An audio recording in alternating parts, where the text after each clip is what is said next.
So there will be a follow-up to this conference, and the second part of the interventions are scheduled in Bordeaux on the 14th of June. We'll be happy to welcome you again in Bordeaux too. For this last session, so we had a slight change in the program. We had to, we didn't have to cancel, but what happened is that Will Barclay didn't show up, so we had to rearrange the program and advance Carl Pirer's intervention, which took place in the previous panel. So we now have 2 hours for Stuart White's presentation. Yeah, that's a lot of time. So we will have plenty of time for Q&A. And well, if we finish earlier, that's okay too. I mean, we don't have to push the limit. So, but I'm pretty sure that this will give us some comfort to discuss what you have to present, which seems to be absolutely fascinating. And I immediately give the floor to Philippe Van Parijs, who accepted to chair this panel. So if you want to say a few words, Philippe, we listen to you. Okay, thank you very much. Yes, and we don't need to be staccanovists and really fill the 2 hours, especially as for me, it would be good if I could leave at 17:15 British time, so that it still leaves us plenty of time. So for me, it's a very special pleasure to do this little thing, which is chairing this the final session of the day. It's a special pleasure for a number of reasons. First, because I took an active part in the previous session within the same series on why property that took place in Brussels quite a while ago now. Secondly, because it's a way for me to be back at Nuffield and hosted by Cécile, which is great too. And thirdly, because it's my pleasure to chair a session that will be addressed by my old fellow thinker and fellow activist, Stuart White. So I won't say any more, and I'll let Stuart speak. I think there is someone whose microphone is not muted somewhere and creates some background noise. So unless, well, it seems to be better now. Okay. So Stuart, how long do you intend to speak?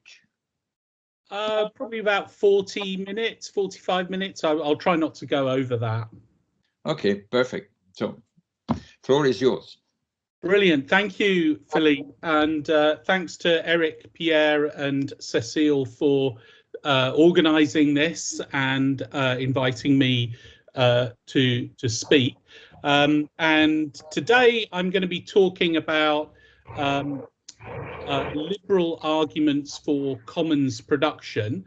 And this is not a topic that I've written directly on before, and I'm still very much feeling my way into the topic. I wouldn't present myself as a kind of expert on the commons, but yeah, as I say, I'm feeling my way into the topic. I'll now try and do the really important technical stuff of sharing my screen with you. So you've got the handout. So I think that's the one I want you to see. Can you now see my screen? Yeah. Okay, so I will just go to slideshow and play current slide. Okay, so title: Liberal Arguments for Commons Production. And the question that this work in progress, this paper addresses, is whether and to what extent we can make a case for public action, state action, to promote the commons, for example, what's called commons-based peer production, in a way that's consistent with liberal neutrality in the justification of state policy. Can we have non-perfectionist arguments for state promotion of commons production? And I'm asking this question in the context of working on a book which I'm provisionally thinking of calling The Wealth of Freedom, which will also talk about things like universal basic income, universal capital grants, inheritance tax, and so on.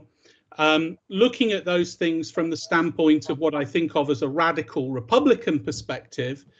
But my take on republicanism is one that really sees liberalism and liberal thinking about justice and public reason as internal to republicanism rather than as a kind of competing philosophical tradition. My republicanism sort of takes Rousseau, I suppose, as its kind of starting point. And in Rousseau, of course, there's this idea of the general will, and that I think pushes us towards the idea of trying to find forms of justification for state policy that we think people can accept, irrespective or independently of their particular conceptions of the good. So that's just to give you some sense of what's kind of motivating the question of why we might be interested in justifications for promotion of the commons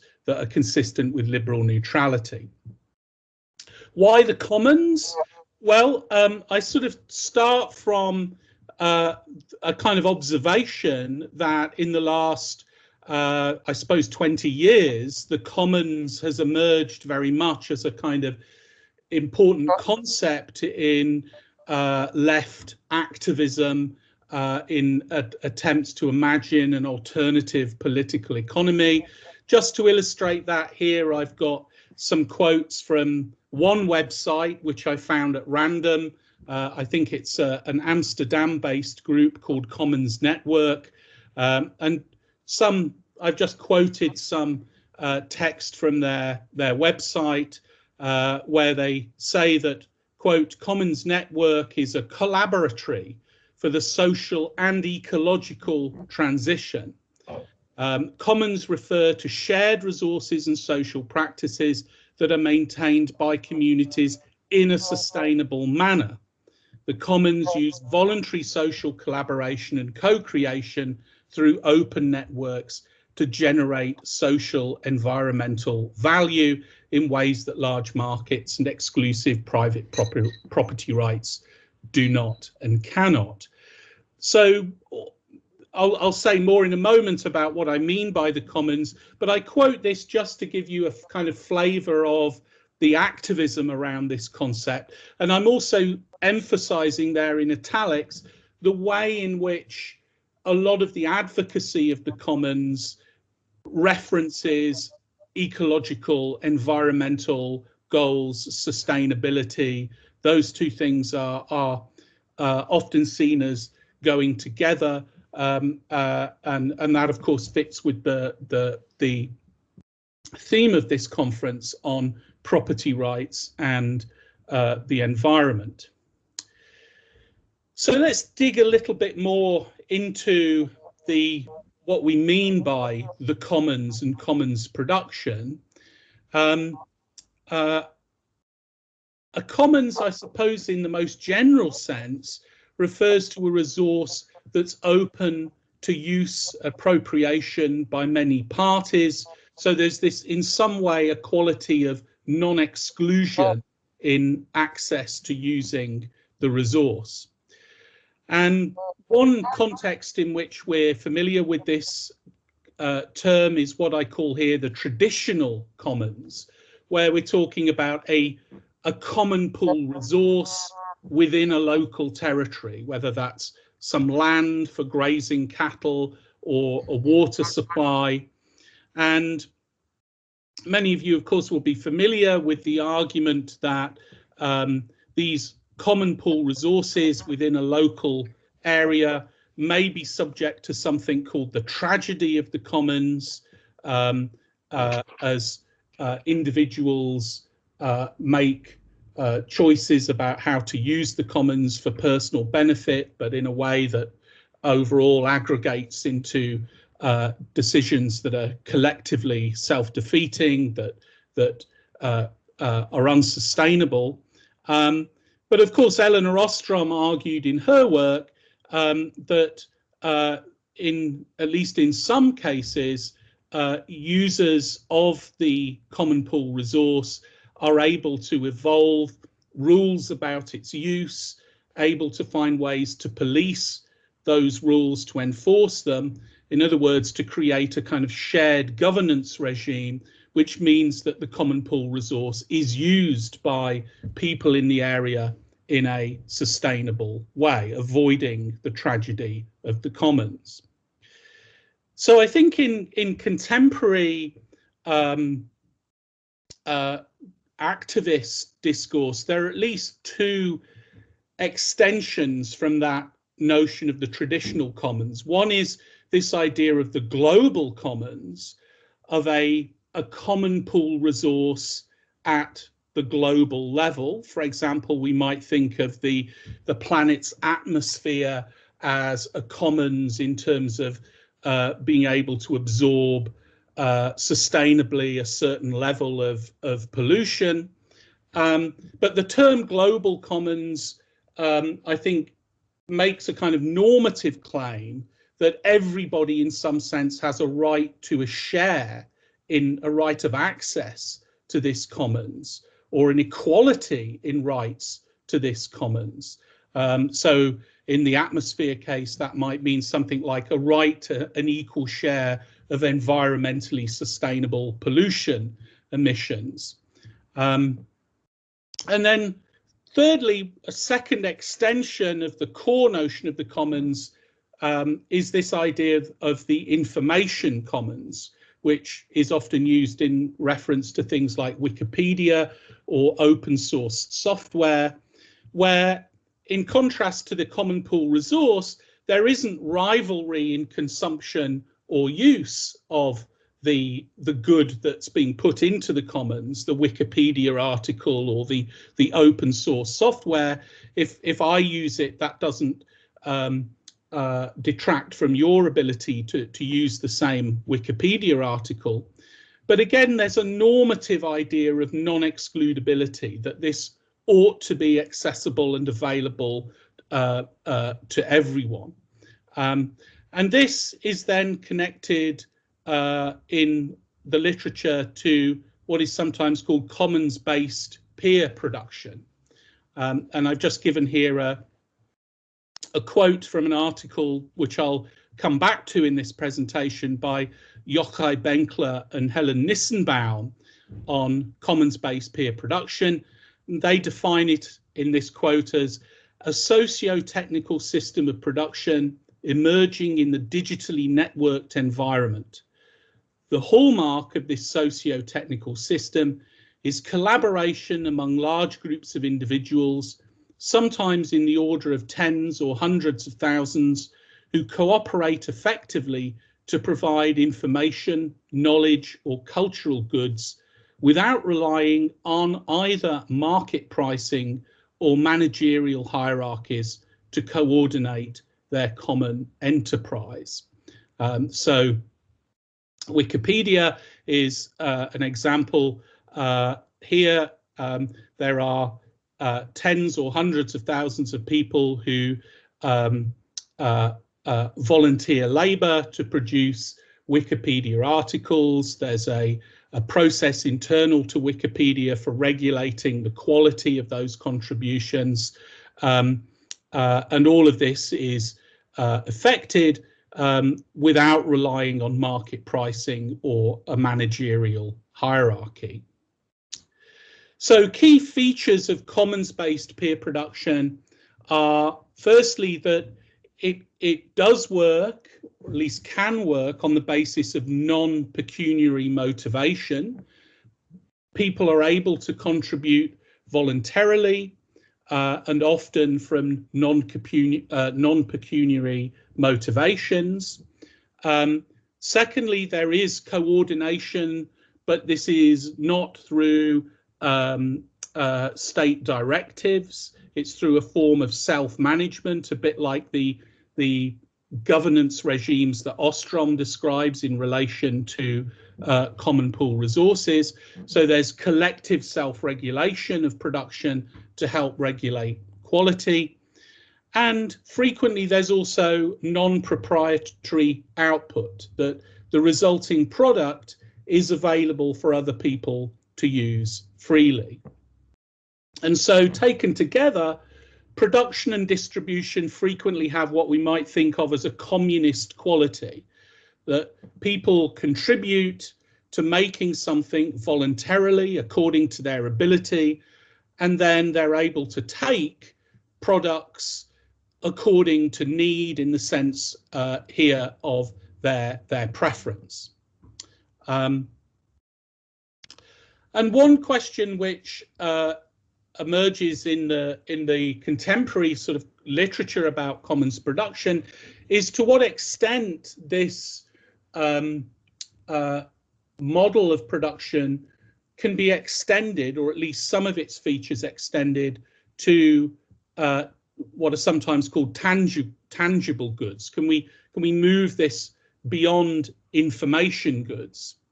And a claim that we see in the literature is that we can certainly extend aspects of commons-based peer production to some tangible goods through circulating open source designs for the manufacture of tangible goods, and then through combining that with making means of production for these goods widely available through access to workshops that have things like 3D printers.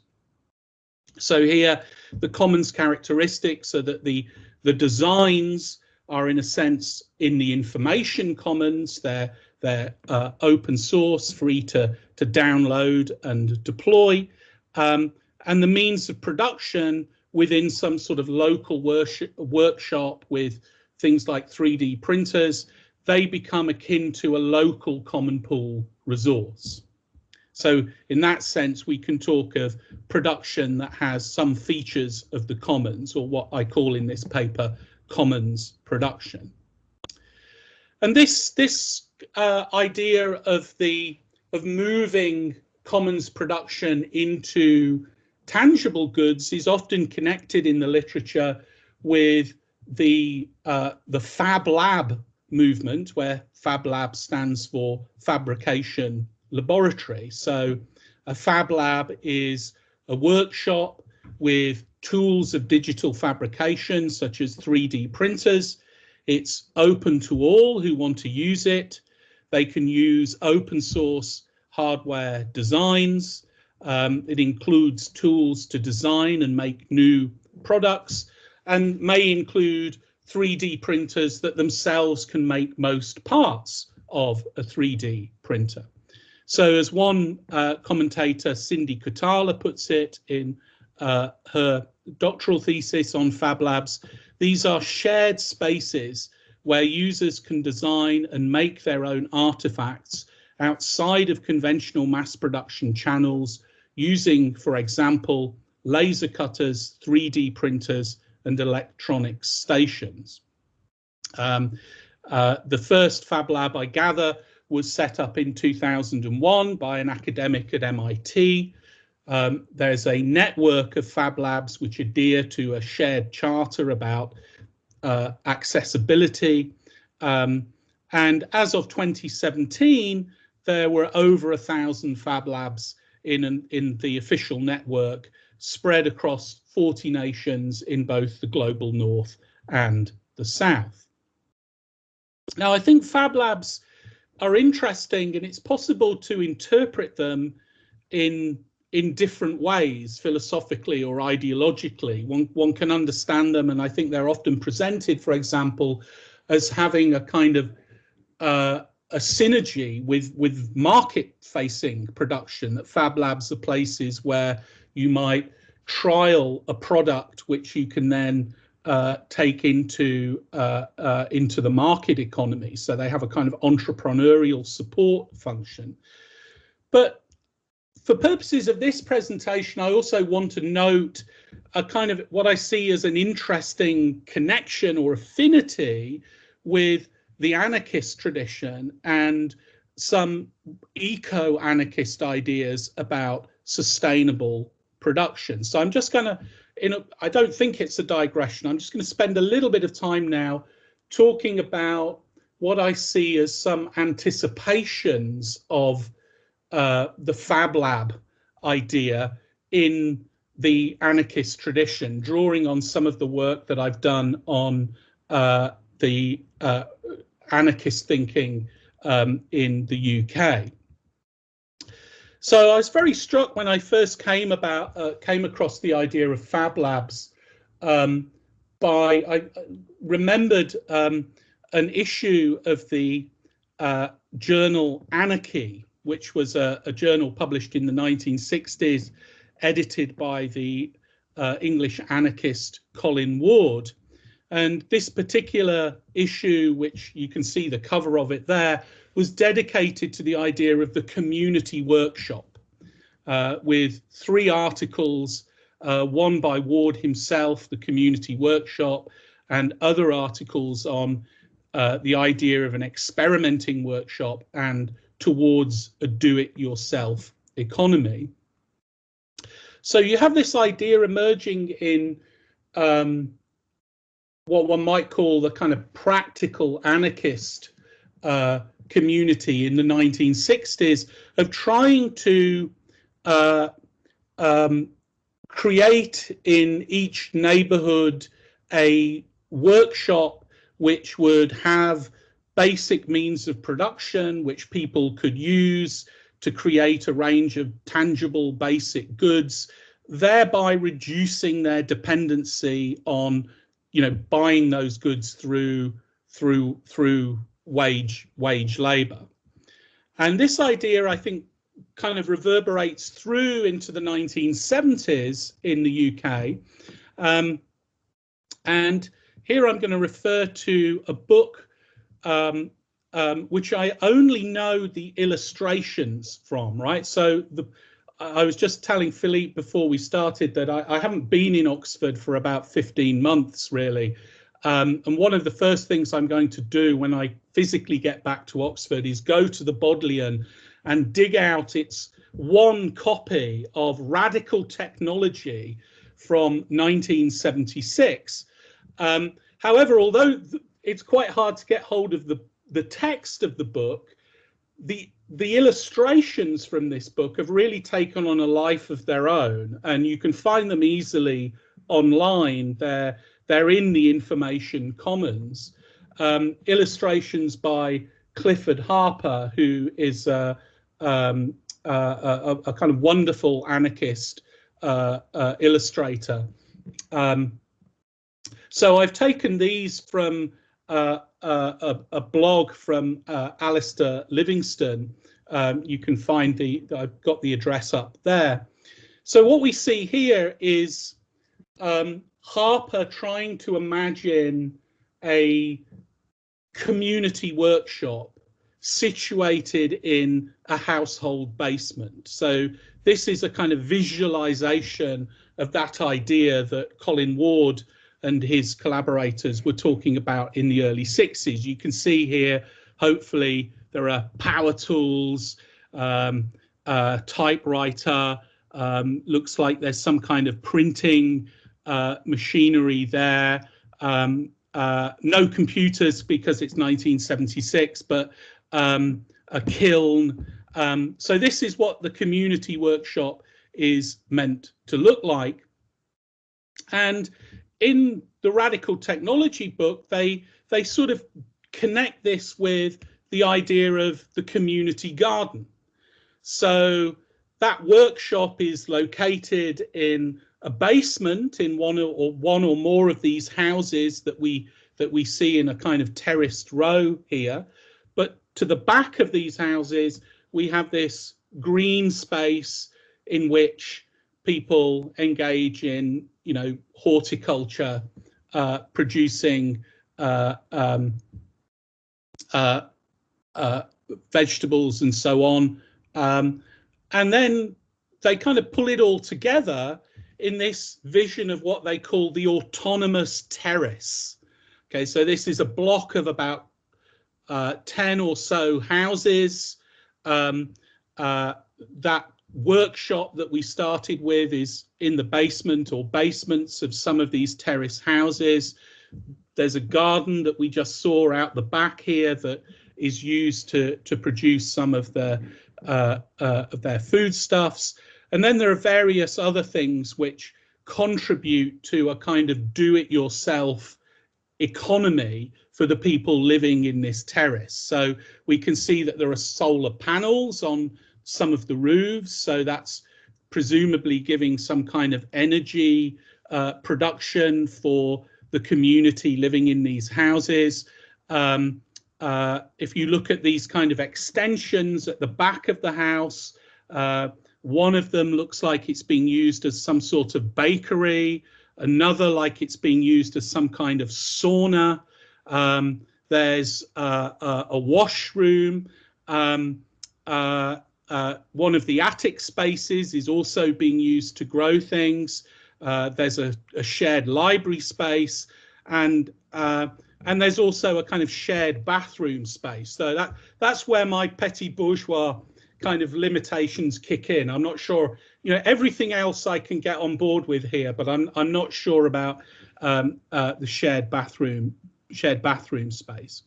But what I think we see in this picture of the autonomous terrace is an attempt to make concrete this idea of a do-it-yourself economy that has a degree of independence from the market economy, and which thereby gives individuals a degree of independence from that economy.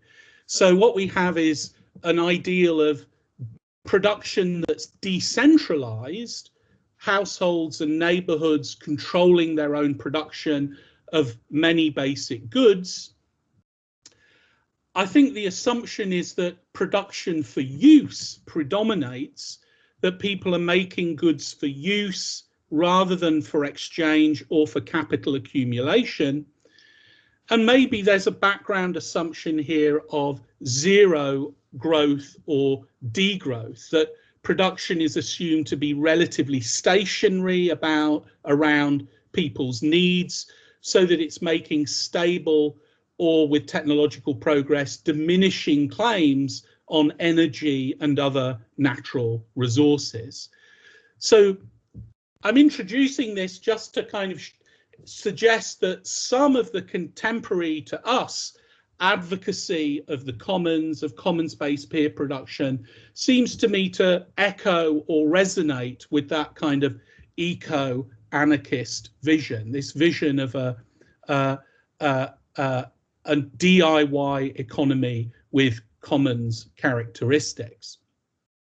So I've spent quite a bit of time talking about what the commons is.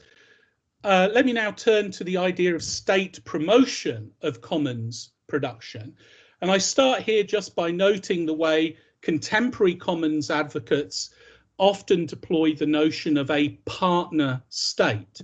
So Michelle Bowens, in some co-authored work, talks about moving to a partner state scenario where we can anticipate that public authorities would empower and enable the direct creation of value by civil society, creating and sustaining infrastructures for commons-based contributory systems.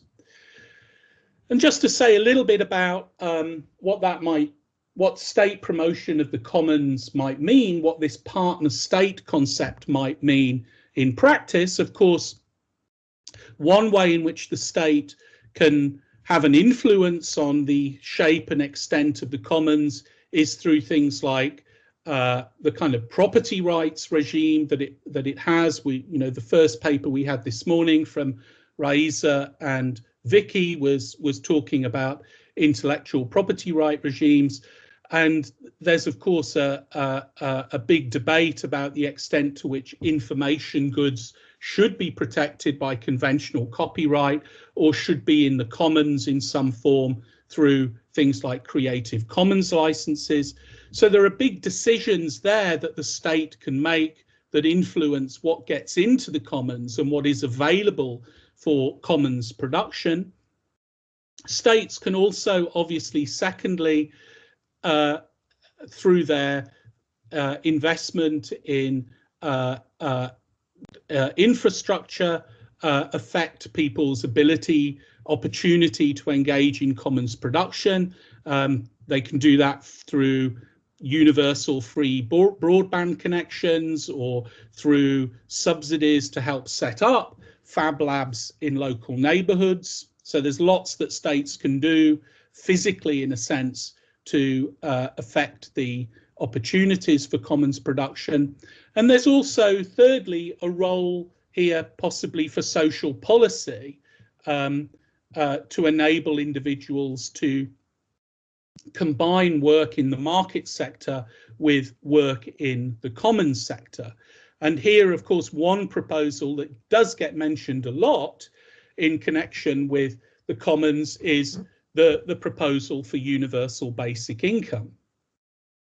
So one quote here I've given from the British journalist Paul Mason from his book Post-Capitalism in 2015, where he argues that a basic income paid for out of taxes gives people the chance to build positions in the non-market economy. It allows them to volunteer, set up co-ops, edit Wikipedia, learn how to use 3D design software, or just exist. And I also wanted to include this second quote, which goes back to one of those articles from Anarchy from 1963, the article by Bosko Nedeljkovic, where he says, if we are to look at things dispassionately, it seems to me that an essential preliminary step towards any deep social transformation would be to establish some sort of a basic guarantee of subsistence, a basic income or a minimum level of welfare which would provide to every individual, whether employed or not, his elementary needs such as food and shelter. So as somebody who's very interested in the intellectual history of basic income, I was very excited to find this last week when I went back and read the articles from Anarchy, because this is from 1963, so it's quite early in terms of the kind of modern resurgence of thinking about basic income. So there is this idea that one way the state could promote production in the commons is through something like a universal basic income, which would make it more feasible, so the argument goes, for people to move in and out of production in the commons and production in the market. Of course, to finance the basic income, you've got to tax product in the market, and so there's a potential tension here in that you're trying to use basic income to encourage the common sphere of production, but the basic income itself is dependent on the market sphere, it also remaining relatively buoyant. So I've said something about what the commons is, what commons production is, and I've said something about what it might mean for the state to promote commons production. Now let me turn to the question of whether there are arguments for a promotive stance by the state towards commons production.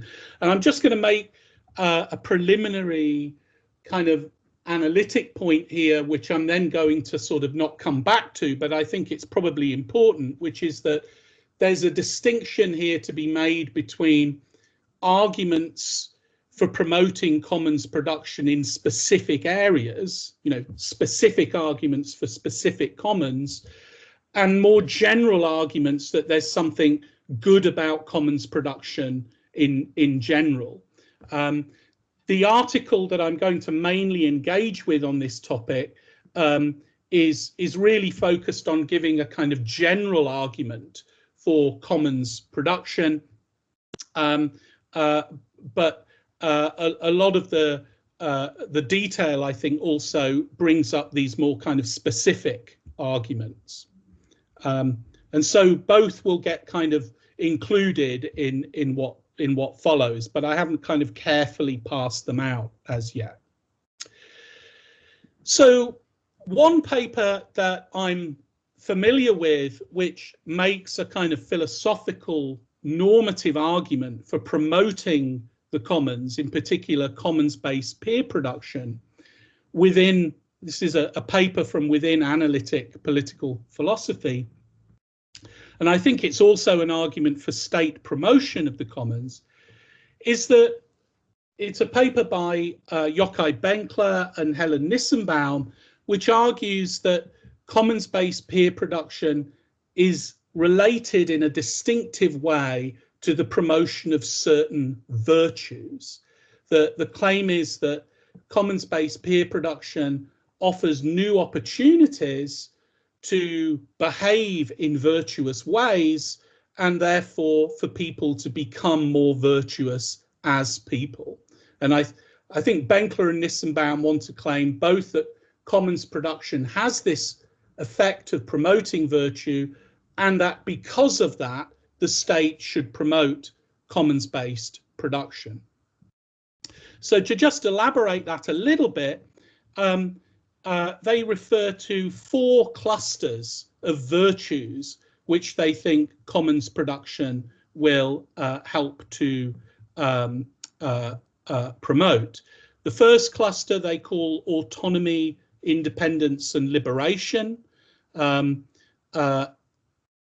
And there's a quote there which gives you the flavour of that. They say that in the non-hierarchical settings of commons-based peer production, even if participants seek to please and impress peers, they need not cower to a boss or any such authority. They exercise independence of will, initiative, self-reliance, discretion, and free-spiritedness. So commons-based peer production makes us more virtuous in the sense that it makes us more autonomous. And a second cluster is around the virtues of creativity, productivity, and industry.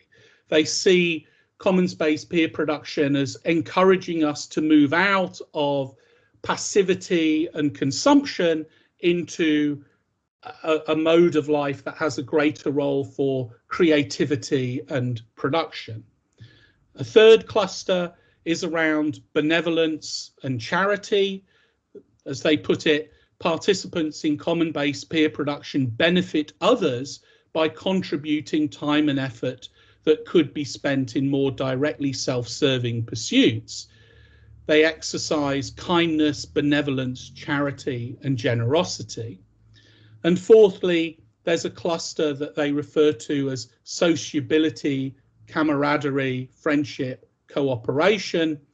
The commons production is not just about giving, as in the third cluster, but it also draws on and fosters virtues that are involved in cooperating with others. So 4 clusters of virtues: autonomy, creativity, charity, and sociability or cooperation. And I think in the paper that Benkler and Nissenbaum are arguing that public policy should be friendly towards commons production, should promote it, because it has these alleged virtue promoting effects. Now, I say that's what I think they're arguing, but going back and looking at their article carefully, I was struck that towards the end of the article, in their conclusion, they seem to disavow this. They say, we have argued that participation in commons-based peer production fosters important moral and political virtues. We have not made the case that it is therefore incumbent upon the state to support peer production. That would require a greater commitment to a perfectionist state agenda than we have stated or defended here, or are willing to defend. But I don't really get what they're disavowing there, because this comes immediately after they've made the argument that commons production promotes virtue, and after they've discussed the ways in which public policy might therefore promote commons-based peer production. So structurally, it seems to me that their argument does have this perfectionist quality. And indeed, only a sentence or two later, they say, it is in the light of the whole picture that we recommend vigorous support for this exceptional socio-technical phenomenon that serves not only as the source of knowledge and information, but as a platform for virtuous practices and the development of virtue in its participants. So despite their disavowal, I think this is a perfectionist argument in the sense that it's appealing to an idea of virtue grounded in a theory or theories of the good life. And if it is a perfectionist argument, then it seems vulnerable to, or at least seems incompatible with the value of liberal neutrality, the idea that public justification should try to steer clear of controversial, contestable claims about the nature of the good life.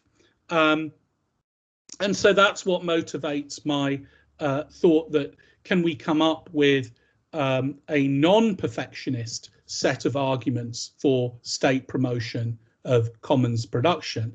And I'll in the remainder of my time, I'll sketch, and no more than sketch, 4 or 5 arguments of what I think of as a non-perfectionist kind for state promotion of the commons, though as we'll see, to some extent what I'm doing is kind of repurposing some of the arguments that Benkler and Nissenbaum have made. So one argument which suggests itself is that perhaps we can recast some of the argument, the virtues argument that Nissenbaum and Benkler make, as an argument specifically about civic virtues.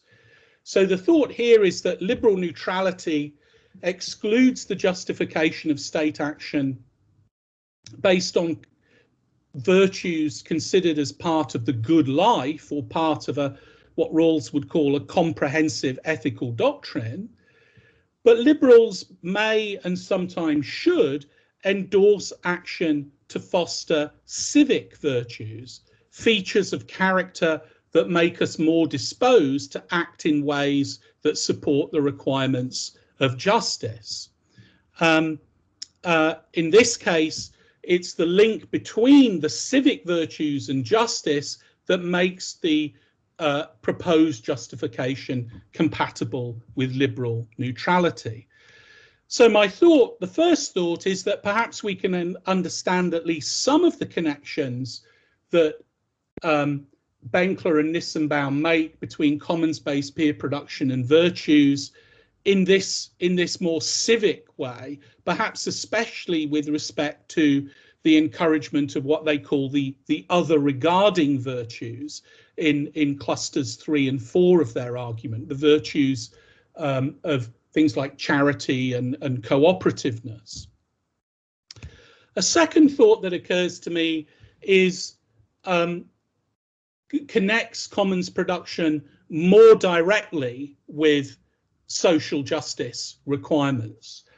And here I'm thinking about the place of what, following Elizabeth Anderson, we might call relational equality in a conception of justice. So if we assume that justice requires that all individuals be secure from the risk of domination in social relationships, perhaps we unpack the idea of domination in the way that Philip Pettit discusses, and which was in the second panel in this morning's session, the idea of domination as subjection to another's power of arbitrary interference.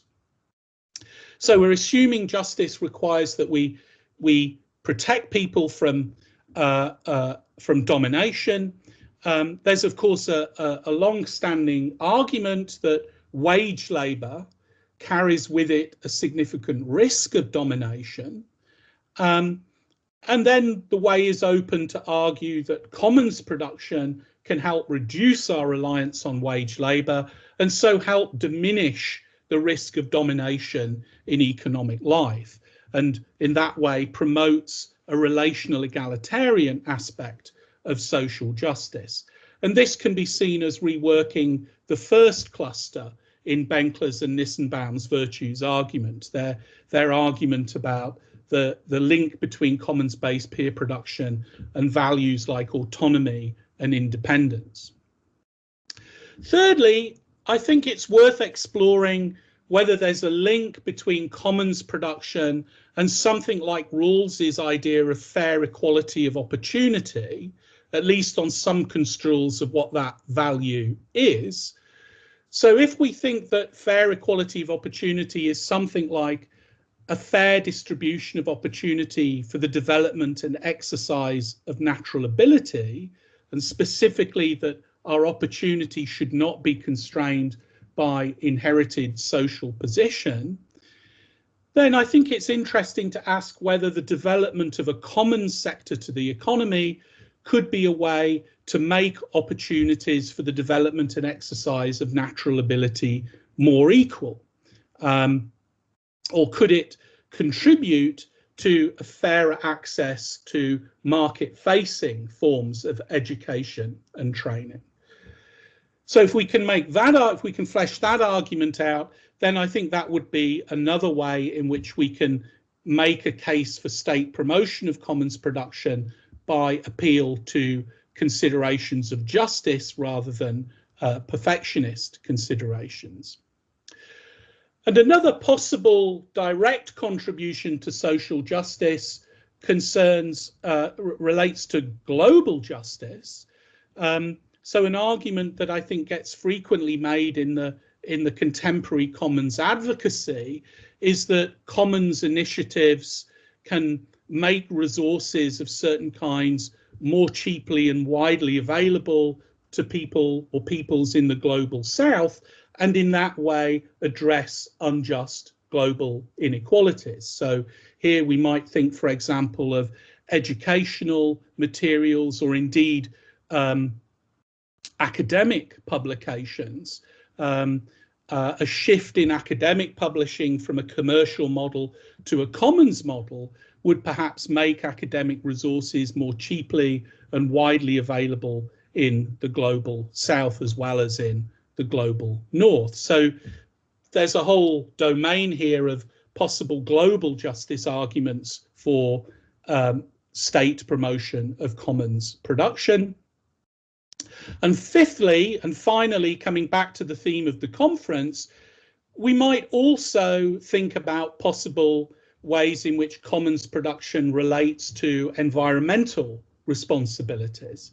And here I come back to the way in which in the activist literature and rhetoric, we often find reference to environmental goals. The quote I gave you from the Commons Network at the start of the presentation illustrates that. And it's also worth noting that in the green economics literature, you often get reference to the commons. So the pro-commons people are talking a lot about environmental sustainability, and the green economists talk a lot about the commons. And we saw also above the way in which a kind of do-it-yourself commons production featured in the eco-anarchist thinking in the 1970s. So we have all of this discourse that suggests that there's some kind of connection between commons production and environmental responsibilities.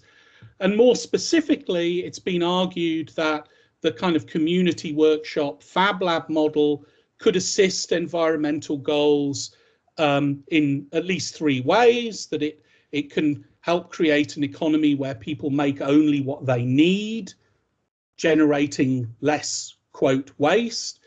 It could produce an economy in which people make things to last. Again, less waste, no planned obsolescence. And there's also a theme about how production can be more localized and how that will reduce transportation costs. But I think in some of the research that I've looked at, there's also a view that we shouldn't take this if you like, rhetorical connection between the commons and environmentalism at face value, that it needs to be kind of empirically investigated. And here there's some research that Cindy Kotala did on what's actually going on in Fab Labs. And she starts by kind of warning us not to take the kind of environmentalist rhetoric around things like Fab Labs at face value. Quote, "The maker movement itself as a community of communities is fragmented and does not necessarily sing with the same voice on matters of self-sufficiency and sustainable production.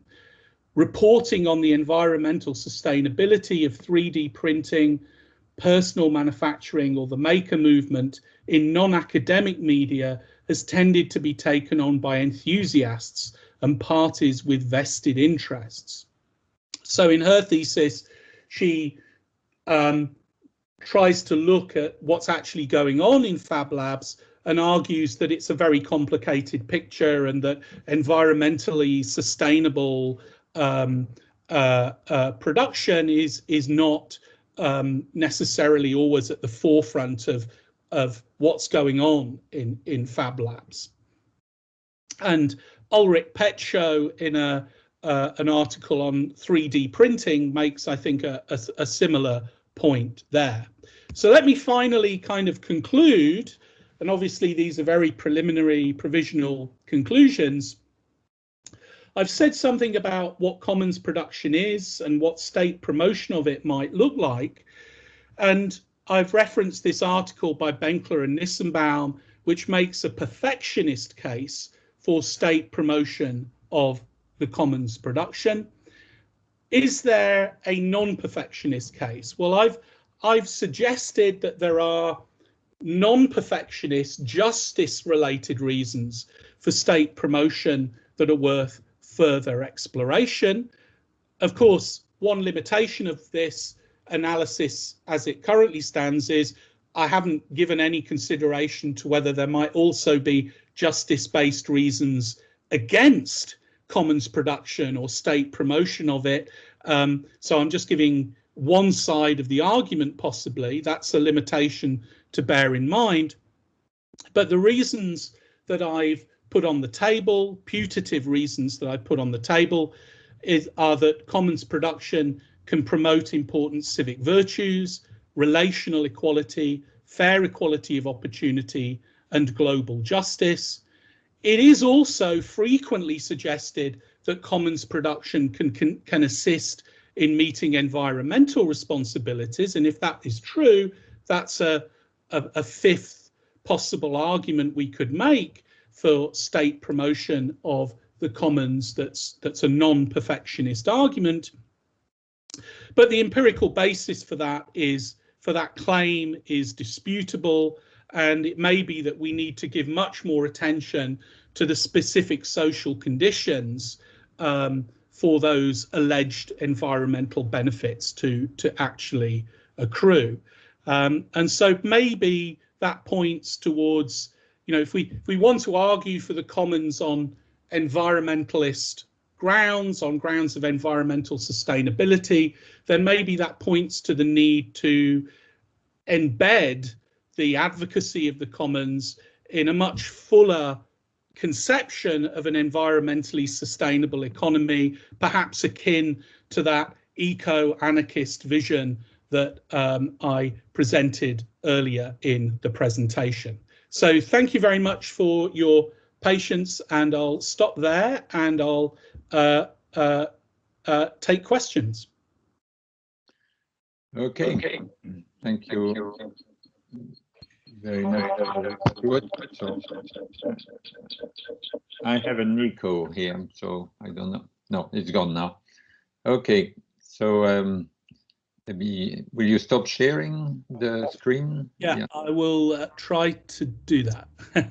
Okay, so I could only peep at the beginning of the conference this morning, so I don't know what convention you adopted for the questions. Is it through hands being raised, or Yes, I think we will do the same with hands. The yellow hands if you want to raise a question online, and I think on site the same. So Philippe can see whether there is a hand here. okay. So at the moment I can't see any hand. I'm sorry, I will stop sharing. Yeah. Have I stopped sharing? Yeah. Yeah, Yes, that's great. fine. Yeah. Okay, so while people prepare some questions, maybe I'll just ask one question about a connection with other bits of literature. Of course, long before the notion of commons became popular, you had, for example, in the work of André Gorz, you had this idea of the autonomous sphere, which was also defined sort of negatively by saying this is neither the market nor the state. So I mean, whether you call it the state or hierarchy or something like that. So you have that, and that was in a way the systematization, or perhaps a more rigorous formulation of something that's already central in Ivan Illich, where there is also a sort of eco-anarchist aspect, a bit messy perhaps conceptually, and then Gorz systematized that. And so, and there again, of course, you had the question, how can the promotion of the autonomous sphere, which became then very quickly a central tenet of the ecological movement, how can it be justified in a liberal way, that is, and not on the basis of sort of a particular conception of the good life, which is particularly cherished by people in the green movement, but in using arguments that can be that are in principle acceptable by everyone, whatever the conception of the good life. And so did you investigate that connection, or do you agree with that connection? Yeah, I very much do. So so I think at the moment this kind of presentation, there may be at least two different papers here. There's both there's maybe a political theory paper about perfectionist, non-perfectionist arguments for commons production, and there's also an intellectual history sort of paper about this idea of the community workshop or the autonomous sphere. And I think taking that forward, I would definitely need to sort of go back and also look at Gorz and Illich and put the thinkers that I mentioned in the presentation in the context of those thinkers as well. Yeah. Okay, let's take, I see there are two questions. I don't know in what order that came. So one from Charlie Richards and the other one from Carl Peer. So Charlie, go first. Thanks very much. Yeah, thanks a lot. I really enjoyed this, and it's tied in with a lot of stuff that I've been reading at the moment, which is good. So I have kind of two separate questions. The first one is that it's clear that you're using a kind of justification view of neutrality, that there needs to be some kind of Archimedean point of justification for state intervention or something like that. And you tie this a lot to the notion of justice. So you say that justice acts as that kind of place where we can have those neutral justifications. But I suppose one question is, could you not expand that to just kind of overlapping interests or citizenship interests that aren't necessarily justice claims in and of themselves, but they represent a point at which all can see their benefit, a benefit accruing to them by virtue of their status as citizens. So what I have in mind particularly is the Rawlsian idea of the two moral powers. And Gina Schutten actually leans on the idea of the second moral power as representing a kind of politically privileged ideal of autonomy. So maybe you don't need to move so far away from the kind of comprehensive defences of autonomy that you try to with the justice considerations. You might just be able to say that autonomy itself within a liberal democracy with a particular view of citizenship is just a kind of interest that we can permissibly advance. So it seems like your job actually might be easier than you take it for. And the second one, you touch on it slightly in the conclusion when you say that, this isn't an all things considered necessarily, this is just pro tanto reasons. But there seems to be a kind of adjacent point there, which I think about with Claire Chambers, where she makes this distinction between lax and strict neutrality or public reason, right? So it might be the case that there are lots of public reasons for commons-based peer production, but it might also be the case that all of the goals that you think it advances could be done in a kind of more neutral way. So it's not necessarily to say that it's unjust. It's just to say that it can be done in a way more in keeping with the spirit of neutrality, and that we should pick that as kind of Pareto optimal. The example that I think of is, it might be the case that all children have an interest in education or learning. And there might be some public reason to say, well, if children prayed at the start and end of lessons, it would boost their concentration and they would be able to learn more. As a public reason.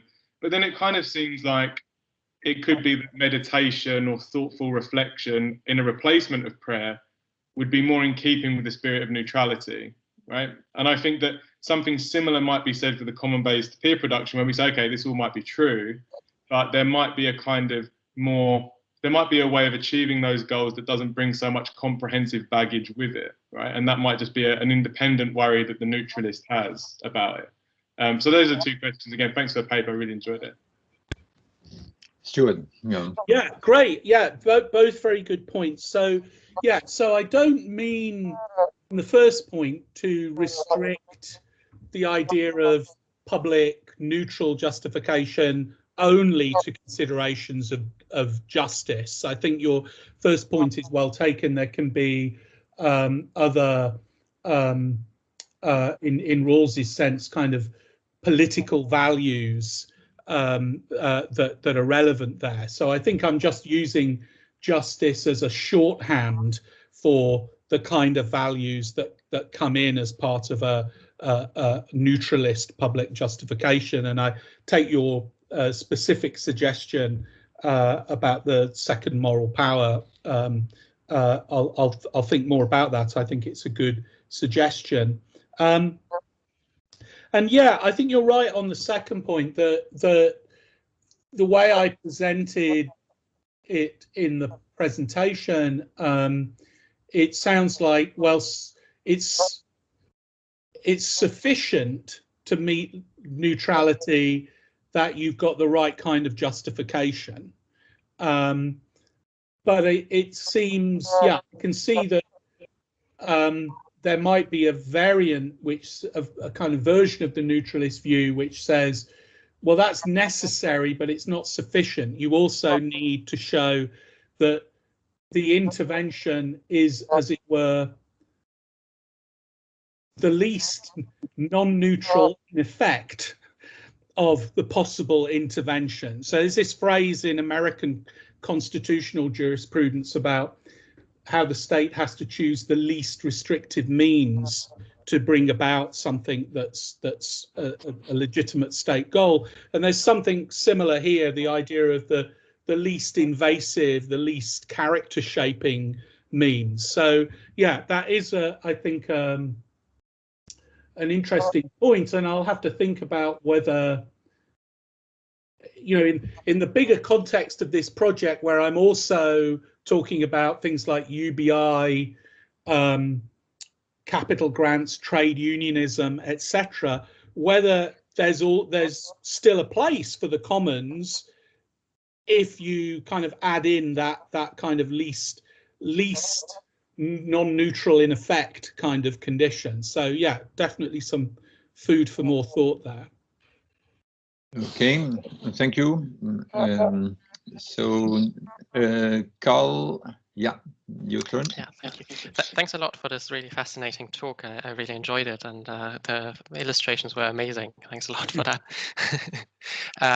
I have one question about your concept of the state, which seems to me to be a very positive notion of the state.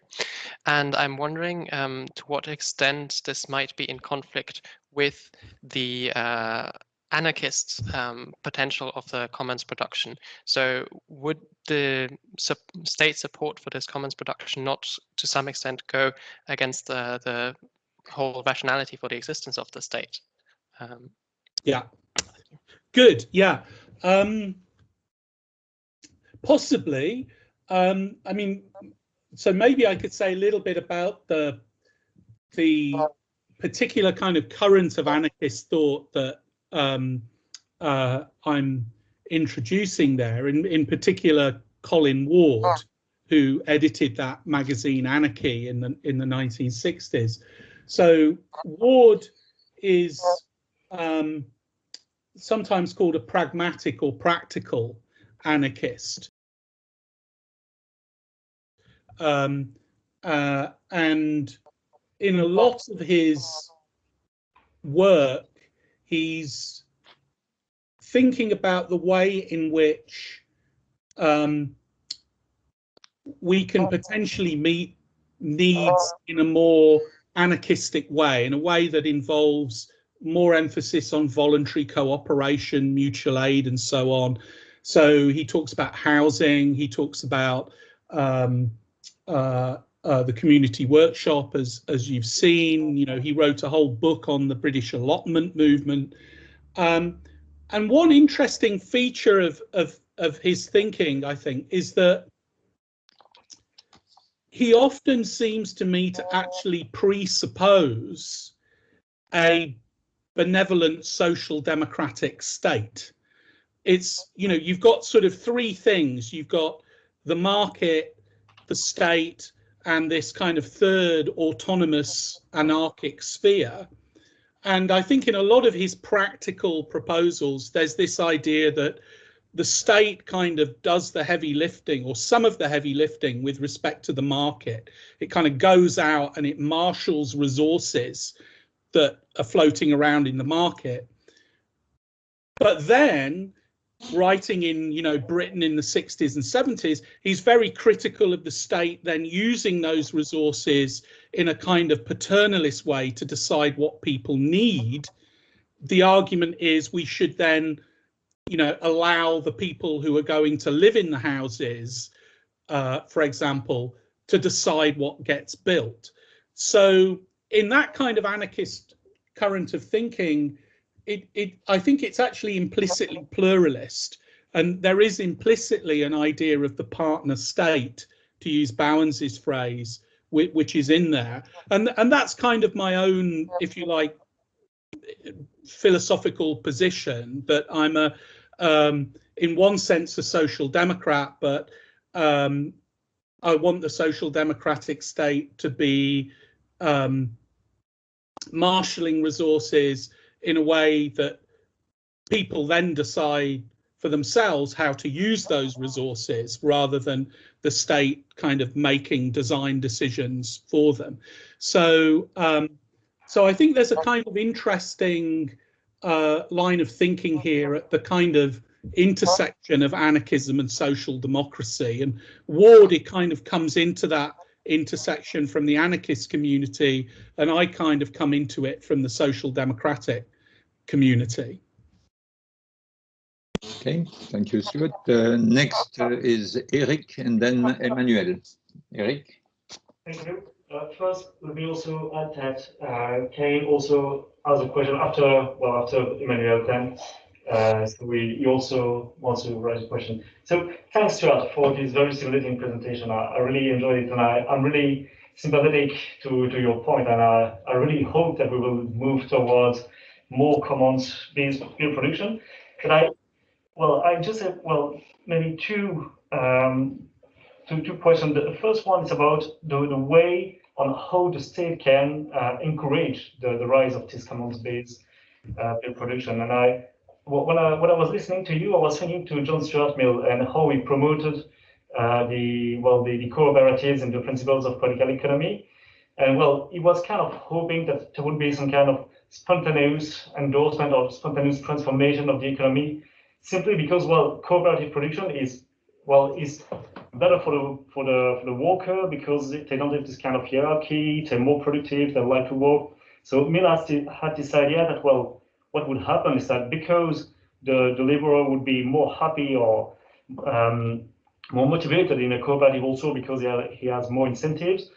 Basically all the working force would transfer from private companies to cooperatives kind of spontaneously, and that made me think, could we maybe also bypass some of the objections of the anti-perfectionist argument by saying, what the state can do is just to give the opportunity by some kind of institutional arrangements in order to kind of give the opportunity to this commons-based peer production, to this common, to this CBP, in order to see if they are able to attract the workers and then afterwards kind of encourage this spontaneous shift, and that would be completely a voluntary shift from the working force somehow. So that might be a way to do that.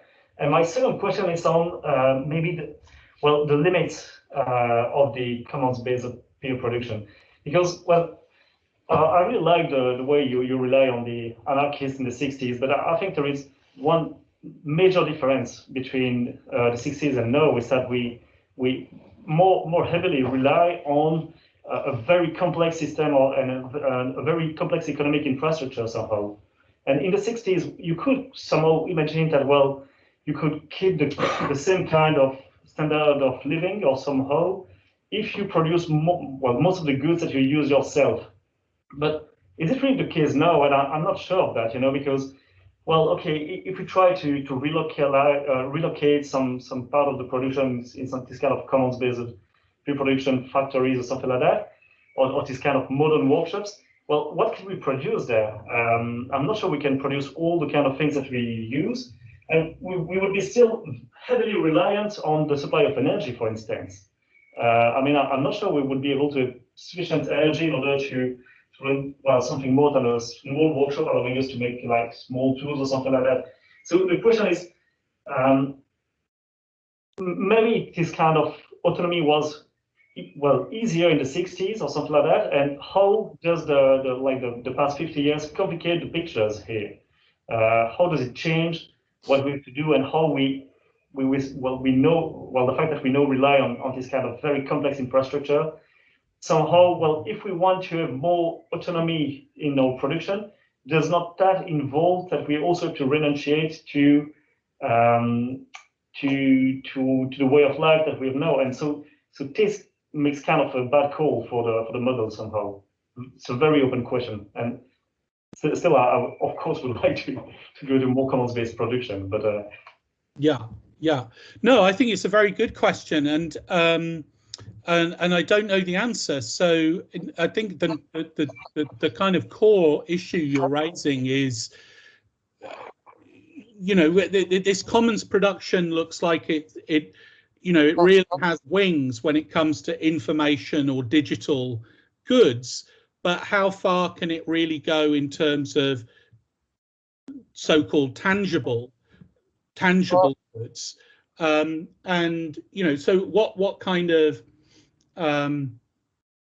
potential is there for us to kind of meet the needs for tangible goods that we have through 3D printers in Fab Labs, etc.? And I don't know the answer to that. On energy, I mean, of course, within this kind of DIY economy model, you remember the solar panels on the roofs of the autonomous terrace. There is a story there, I suppose, about community energy production, but again, how far that can substitute for other sources of energy, I don't know. So there's a whole lot of sort of technological stuff here, which speaks to the kind of feasibility of the commons sector as a replacement for market production, which I don't currently sort of feel I know enough about. So yeah, I think that's a very good point. I'm not sure I got the first comment that you made, Eric. My notes aren't very helpful in enabling me to answer that. So if you want to have another go at asking that question, maybe. It was not really a question, it was more of a suggestion, okay, one way maybe for the state to encourage people to bypass somehow the anti-perfectionist objection would be, maybe it could be to make the same move as John Stuart Mill and just imagine some kind of measures that will allow people, to give people the choice to move, to work in some kind of classical company or to devote their time in this kind of common-based peer production. And the fact that, it's basically if you can make the free choice to do it, well, I'm not sure that you really have this kind of perfectionist objection anymore, because it's basically just giving the people the possibility to choose, and if they don't want to move towards this kind of model, well, they won't. But it supposes also, as you said, some kind of basic income or some kind of different. So the state would be promoting the opportunity to engage in commons production, but not kind of requiring people to take up the opportunity. That's the proposal. I mean, I think there might still be a kind of a hardline liberal neutralist might still object to that if your argument is perfectionist, because they'll say, well, there are lots of things that the state could promote the opportunity to do. Why are you picking that? Why the opportunity for commons production rather than the opportunity for opera singing or opera appreciation? So I think I would still need, or if you're worried about perfectionist justification, I think you would still need a response to that. Thanks. So, Eric, I don't know whether you said, I didn't get what you said at the beginning. Is there someone else in the Butler room who wants to ask a question? But there's another hand first, right? Yeah, Emmanuel was first, so maybe we can take. Okay, we take Emmanuel first. Yeah. And then you can raise your hand if there is a further question there. Emmanuel. Okay, thanks, Philippe, and many thanks to Stuart for this beautiful lecture. And I found the reconstitution of the anarchist legacy particularly illuminating. But I just have a concern about neutralist discourse. What is exactly the scope of neutralist discourse in a democracy? Action to be justified and correlated with party programs, explicit priorities in the speeches of politicians and so on. And so usually we don't want neutrality at all. We want explicit goals, and we want commitment to explicit values and so on. And so, of course, I see the connection with Rawls's conception of justice when we consider justice about the fundamental structure, the basic structure of society. But I guess that maybe it could be useful to stress the contrast, as you did in some way, between civic virtues and justice on the one hand, and then between virtue discourse when it is concentrated on virtues other than civic virtues, in your sense, and on the other hand, other kinds of goals and motivations. So I think this is I get the impression that this is the fundamental contrast between two kinds of justification, rather than neutral and non-neutral justifications. Maybe I'm wrong, but yeah, this is just a comment. Yeah, no, I mean, the language of neutrality is maybe not that helpful because the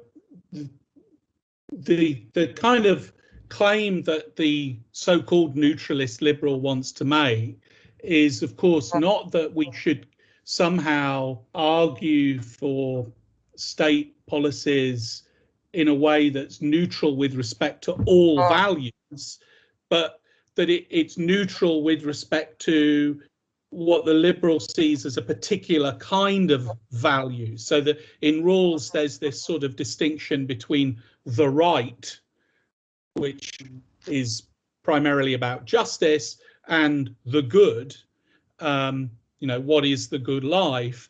And so, roughly speaking, neutrality is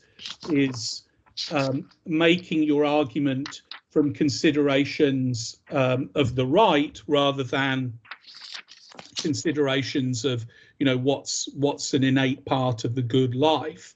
So in trying to get at this, I always think of maybe the discussion that Locke gives in I think it's the letter concerning toleration, and he's talking about the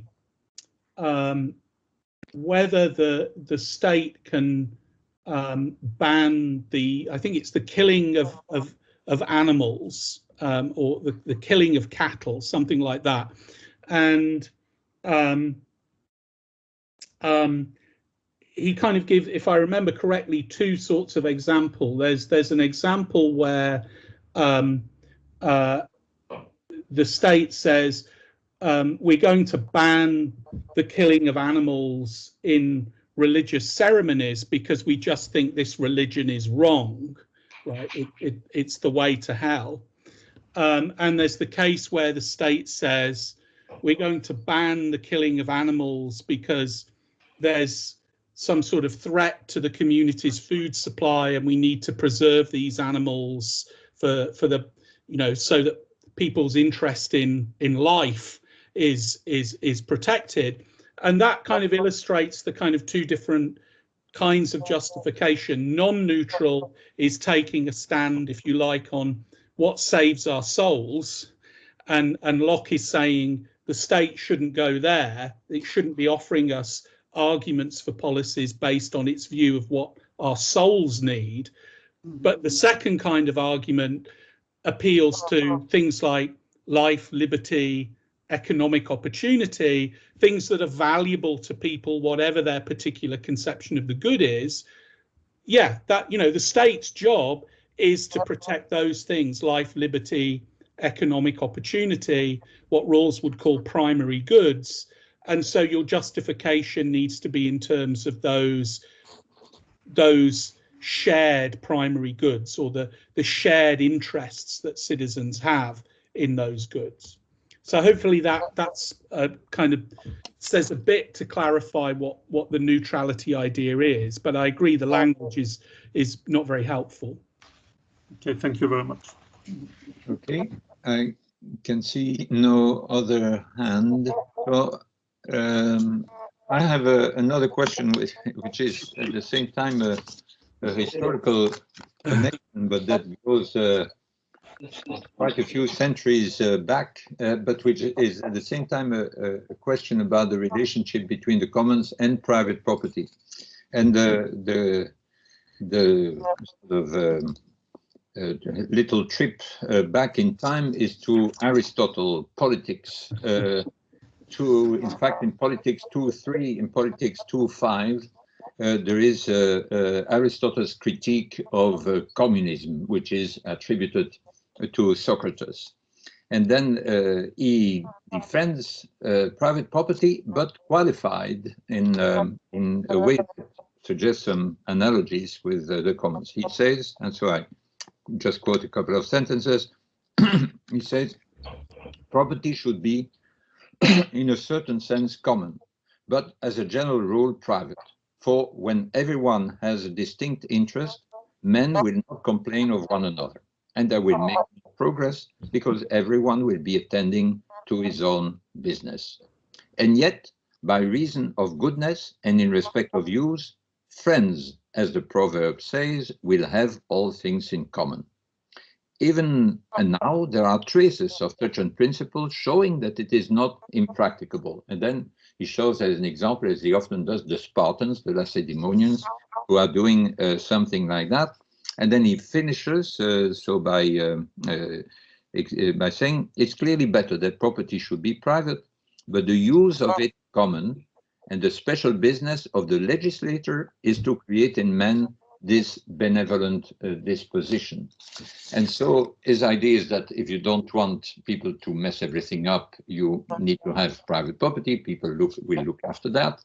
But then there should be sort of let the use be common. And then when you go back to some of the examples you give, I mean, contribution, if you contribute to Wikipedia, You do that with your privately owned laptop, on your privately owned desk, in your privately owned house.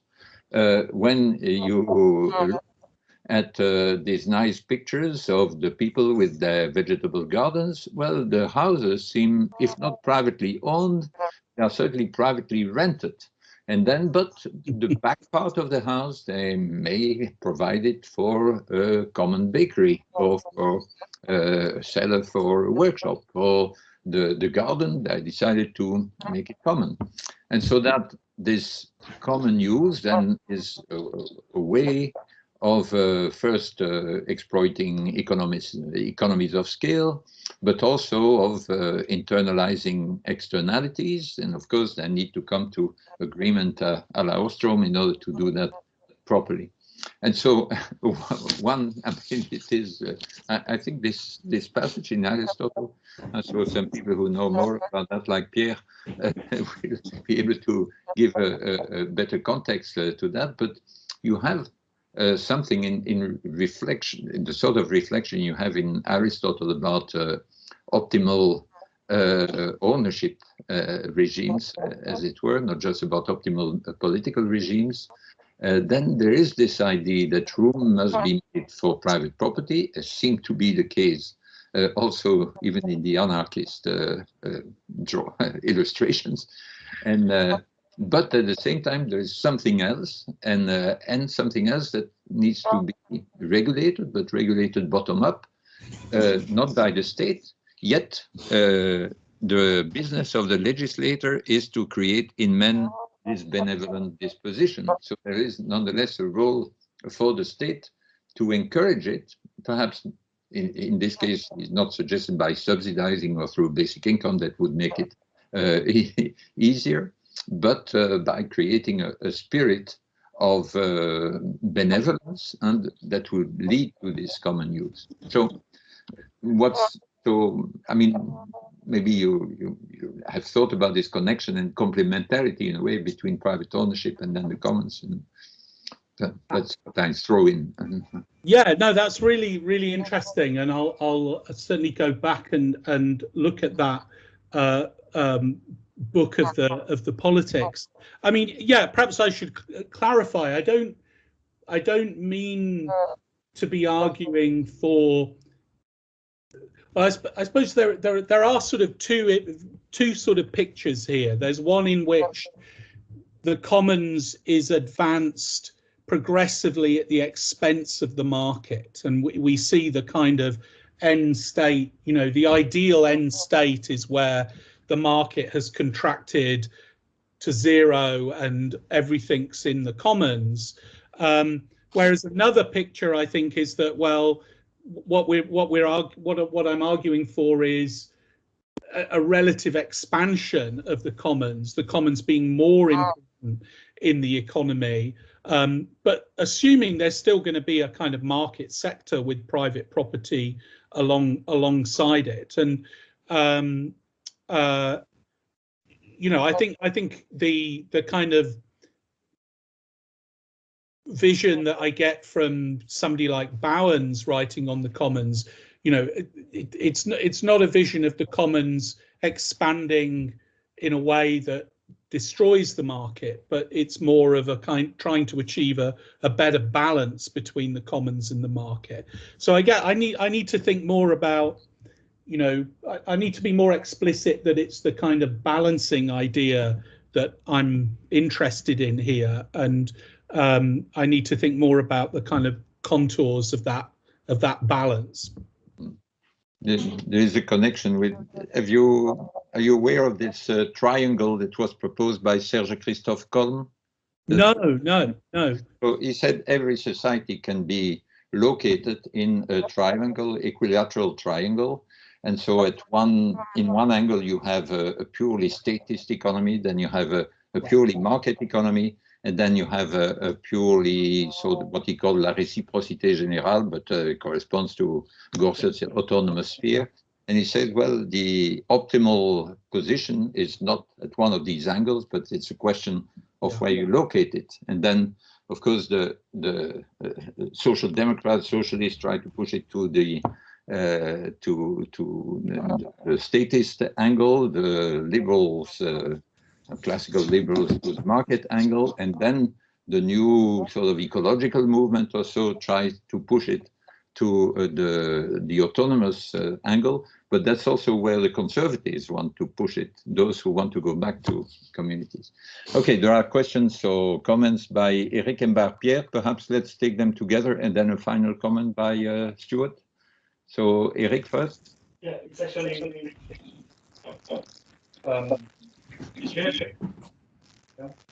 thanks for the paper, Stuart.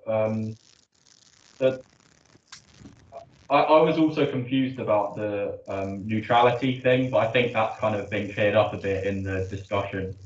I think the reason I was a bit confused is because I was thinking about arguments over which there'd be like reasonable disagreement and arguments over which there wouldn't, because that's why I was confused, because I was thinking, well, surely someone could reasonably disagree with your account of fair, equal opportunity or non-domination or relational equality, but it seems like, yeah, that's not really where you're going with it. But I guess I was wondering if there would be like an even thinner way to argue for the things you want to argue for than the values you draw on. Like maybe there's a way to go that's in a sense like even harder to disagree with. But anyway, that wasn't really what I would say. The main comment I had was just throwing another name into the ring about this kind of intellectual history of anarchist commons production, because Murray Bookchin comes to mind as well.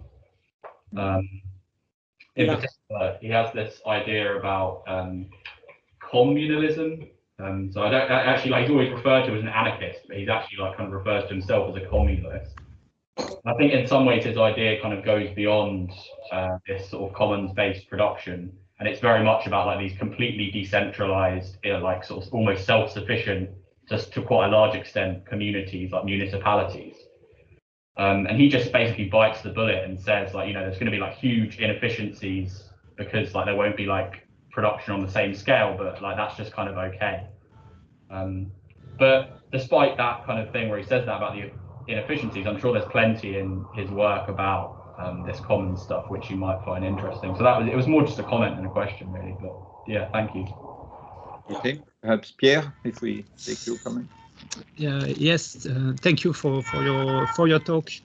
It was really interesting. You quoted Rousseau at the beginning of your talk, but Rousseau makes an argument in favor of the sovereignty of the people through the state.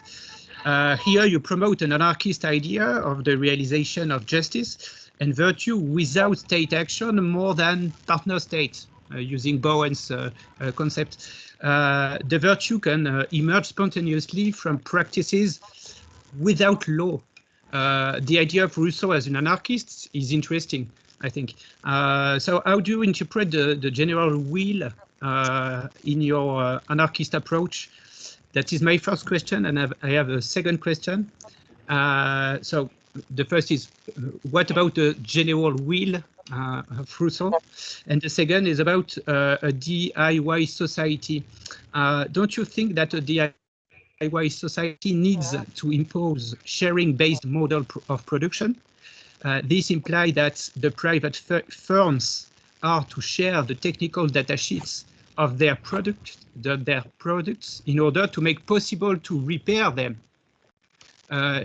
It's to say that it's necessary to contest, to my opinion, the enclosure made possible by industrial property, the property logic of profit and the exclusive use of property in a capitalist model. If it is true, if I am right, then don't you think that a pluralistic economic model isn't possible? A sharing-based model of production seems to me not compatible with a market society. Okay, thank you. So, Stuart, final comments. Yeah, well, thank you all for the comments and for the giving me a lot to think about. As I said, this is very kind of preliminary, so it's very good to get this feedback at a relatively early stage. in terms of the responding to the comments, so Bookchin, yeah, absolutely. Colin Ward's journal Anarchy was actually the place where Bookchin was kind of first published in the UK. There was definitely a kind of correspondence between them, and I've actually written an article on the relationship between Ward and Bookchin. And Bookchin later in his life became very dichotomistic. He had this, you know, there's lifestyle anarchism and social anarchism, and lifestyle anarchism is really, you know, it's this petty bourgeois deviation from proper class-based anarchism. And I have a paper where I argue that Ward kind of thought in a way that kind of resolved that dichotomy that Bookchin set up. But yeah, Bookchin is definitely in the mix here as well. On Rousseau, yeah, I mean, I guess my political self-definition and the kind of definition of the broader project would be radical Republican. And, you know, as I suggested at the beginning, I see that as coming out of a Rousseauian tradition. But I guess, you know, I am perhaps in a way that involves some kind of internal tension in my thinking. I'm also very much drawn to this kind of anarchist tradition, and I suppose there is some connection in that. You know, you can think of the anarchist emphasis on the kind of decentralized self-governing community as a kind of Rousseauian polity, or if you think of the emphasis on consensus decision making in anarchist affinity groups, there's a kind of Rousseauian feel to that. So yeah, so I want to be a Rousseauian about the state, the republic, but also have these anarchic spaces within it. And then on the final point about the DIY society and imposing sharing on firms, yeah, I'll have to think more about that. I mean, I suppose one way that Commons activists today try to get at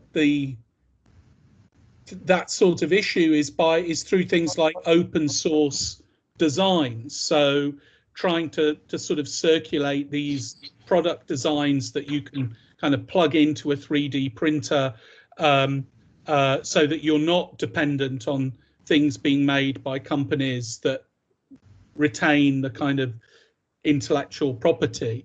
But yeah, I need to think more about that. And that goes back to this issue about whether we can create a kind of optimum balance between the commons and the market, which I need to think more about. So yeah, so I think that's what I have to say. So thank you all. I wish there had been more, or at least one woman asking me a question. So I think we should acknowledge that the very gendered quality of today's session, but thank you so much for the feedback. That's been really helpful. Okay, thank you very much, Stuart. Eric, are there some practical matters to share with the participants?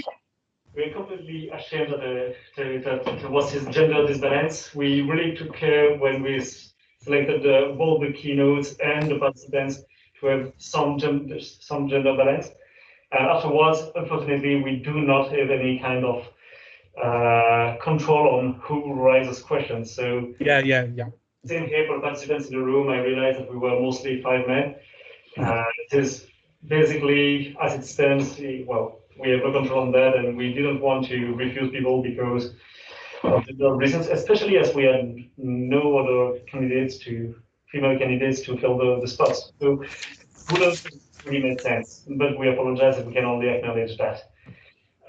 So thanks to all of you for this very interesting day. I have to say that I thought it was really a very productive day. I was really happy on the quality of the presentation, of the discussions afterwards. So well, thanks to you all.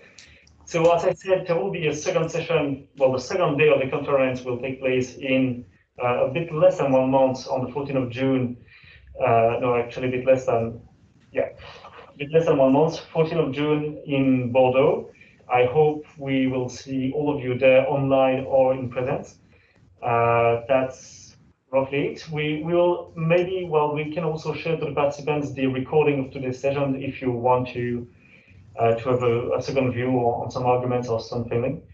Well, that's something that is possible, and you can also contact us if you want to, if you have a specific question. And of course, you can also send to each other some written comments or something like that. I think you all have the email address of each other, so that's something possible. Well, thank you, and hopefully see you in Bordeaux on the 14th. That's it. Okay. Goodbye. Thank you. Thank you.